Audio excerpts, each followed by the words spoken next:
শুভ বিজয়ার অনেক অনেক শুভেচ্ছা ও ভালোবাসা। আশা করি তোমরা সবাই অনেক ভালো আছো আর পুজোও খুব সুন্দর কাটিয়েছো। আর আমার পুজোটাও খুবই ভালো কেটেছে।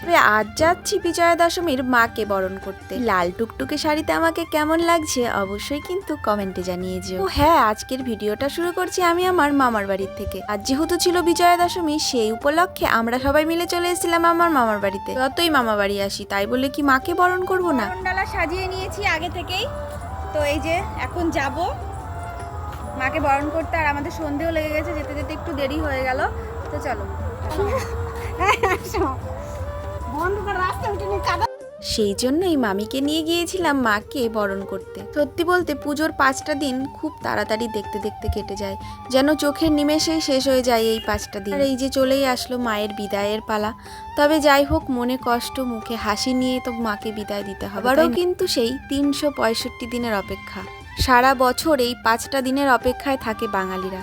মায়ের চোখের দিকে তাকালে মনে হচ্ছে চোখ দুটো যেন কত কষ্ট নিয়ে তাকিয়ে আছে। তবে যাই হোক, তোমাদের পুজো কেমন কেটেছে অবশ্যই কিন্তু কমেন্টে জানাবে।